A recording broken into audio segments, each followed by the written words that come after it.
Olá, meu nome é Alisson da Silva Pinto e o título do meu trabalho é Notas sobre o novo método de resolução de equações de Riccati. Neste trabalho, contei com a colaboração da professora Patrícia Nunes da Silva, do Instituto de Matemática e Estatística da UERJ, e do professor André Luiz Cordeiro dos Santos, do Departamento de Matemática do Cefet, Rio de Janeiro. Este trabalho é fruto da minha dissertação de mestrado do Programa de Pós-Graduação em Ciências Computacionais da UERJ.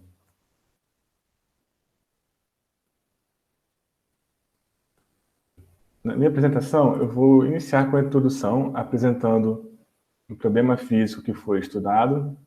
Em seguida, o método de resolução de equações de Riccati, proposto na literatura, e tanto analisado pelos autores deste trabalho. E encerro a apresentação com as conclusões obtidas no nosso estudo. Então, o condensado de Bose-Einstein, ele representa o confinamento de gases atômicos em temperaturas extremamente baixas. Ou seja, é um agrupamento de átomos resfriados a uma temperatura muito próxima ao zero absoluto, acarretando perda de energia. E quando atinge essa temperatura muito próxima ao zero absoluto, os átomos movem-se muito lentamente devido a pouquíssima energia, aglomerando-se, então, como se fosse o mesmo estado. Ou seja, fisicamente eles acabam se comportando como um único átomo. E este fenômeno ele é matematicamente modelado pela equação de Gross-Pitaevsky, EDP, com os parâmetros de coeficiente de difração, outro parâmetro x correspondente à distância de espalhamento entre dois corpos, o parâmetro alfa, que dimensiona a intensidade do potencial quadrático, e o parâmetro gama, que é o coeficiente de ganho e perda. Utilizando o método proposto por Albastam, Belic e Petrovic para encontrar uma solução da equação de Gross-Pitaevsky, é necessário resolver vários problemas auxiliares. Um deles consiste em determinar o desvio de frequência instantânea em relação à frequência central, que é caracterizado como uma solução de uma equação de Riccati, cujos coeficientes dependem dos parâmetros alfa e beta presentes na equação de Gross-Pitaevsky. Motivados por essa necessidade, Albastam, Belic e Petrovic apresentaram um método de resolução para EDOs de Riccati e o aplicaram para obter a solução de algumas equações de Gross-Pitaevsky. Então, nos casos que certas relações entre os coeficientes da P, Q e R da forma geral de equação de Riccati são satisfeitos, então eles observaram que existem métodos de resolução da equação de Gross-Pitaevsky que são baseados especificamente na equação de Riccati. Então, por meio de uma mudança de variável, substituindo y da equação de Riccati por u' menos u' sobre u vezes r, obtém-se uma equação de segunda ordem, onde os parâmetros a e b dependem dos coeficientes da equação de Riccati da sua forma geral. Então, o método de solução proposto por Albastam, Belic e Petrovic considera que B é igual ao produto entre os coeficientes P e R, da forma geral da equação de Riccati, e que essa função B ela é positiva. E ele propõe uma mudança de variável para uma variável z, dependente de x, onde S vale mais ou menos u, e B é uma função de x arbitrária. E a relação entre z, essa função z, que é a função de x, e essa função arbitrária b de x, ela é estabelecida derivando essa função z da mudança de variável e elevando essa derivada ao quadrado, deduzindo assim essa relação estabelecida entre a nova variável z. Podemos observar que os coeficientes das equações de segunda ordem estão relacionados entre si, obedecendo a seguinte relação para 2a. Então, para simplificar a notação, vamos denotar C igual a B sobre B maiúsculo, e aplicando a mudança de variável para a variável Z, vamos chegar à equação diferencial ordinária, que é abaixo da equação 4, que é uma equação diferencial para a função arbitrária B de x.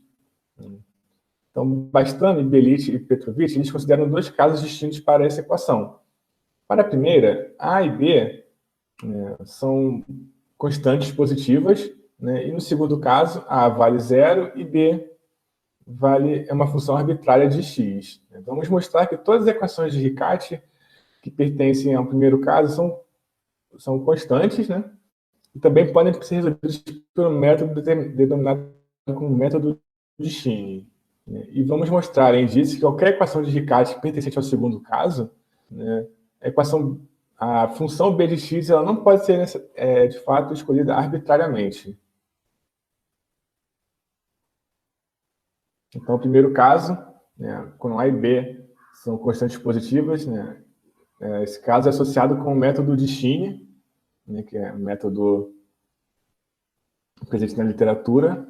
Né? Então, o método de Shin diz que para uma equação diferencial ordinária, né, na forma geral, y' igual a p de x mais q de xy mais r de x vezes y elevado a n, né, se existir uma constante alfa, né, tal que uma nova variável w definida como p sobre r elevado a 1 sobre n, ela seja a solução de uma equação linear para a variável w, né, a mudança de variável y igual a w vai transformar essa equação 5 em uma equação diferencial de variáveis separáveis.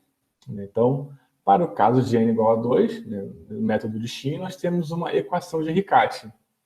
Tendo em mente que a mudança de variável y igual a w transforma a IDO de Riccati em uma equação separável, Shabterrab e Kolokonikov apontam que o método de Shin se reduz a verificar o caráter constante da expressão i, né, que depende dos coeficientes P, Q e R da equação de Riccati.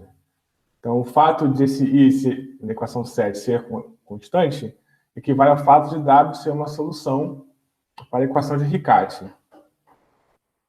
Então, Al-Bastami, Belit e Petrovich mostraram que se, após aplicar o método deles à equação de Riccati, os coeficientes da equação de segunda ordem são constantes, então, os coeficientes ao lado esquerdo, né, da equação 9 também é constante. Né? Consequentemente, o método de Shin resolve essa equação de Riccati.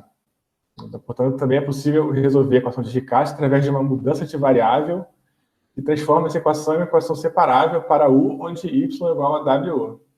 E é importante notar que, no caso onde A e B são constantes, B é maior que zero, o método proposto por Al-Bastami, Belit e Petrovich apresenta uma fórmula fechada para a solução da equação de Riccati. Ou seja, operando a mudança de variável y igual a menos U' sobre U vezes R, nós podemos converter a equação de Riccati em uma equação de segunda ordem. Né? Como apresentado por Al-Bastami, Belit e Petrovich, nós podemos observar a montagem dessa EDO de segunda ordem.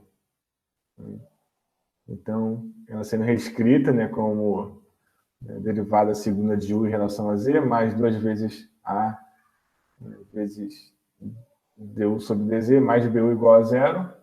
Então, temos aqui quem é 2A e quem é o B, e efetuando a mudança de variável, né, nós vamos ter a equação de segunda ordem resultante dessa mudança de variável.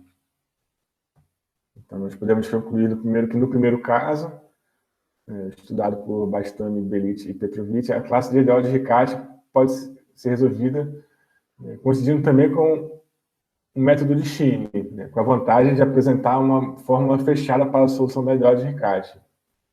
No segundo caso, não existe uma possibilidade alegada pelos autores de uma escolha arbitrária de uma função de x. Né? Ela tem uma forma fechada para ser resolvida. Né? Qualquer ideal de Riccati, onde o produto entre os coeficientes P e R for positivo, é possível escolher essa função b de x de modo que a EDO resultante após a aplicação do método proposto por Bastami, Belit e Petrovich pertença ao segundo caso por eles tratado. O presente trabalho foi realizado com o apoio da CAPES, né, pelo Código de Financiamento 001, e este trabalho também foi parcialmente apoiado pela FAPERJ. As referências estudadas nesse trabalho, as principais referências, Muito obrigado pela atenção.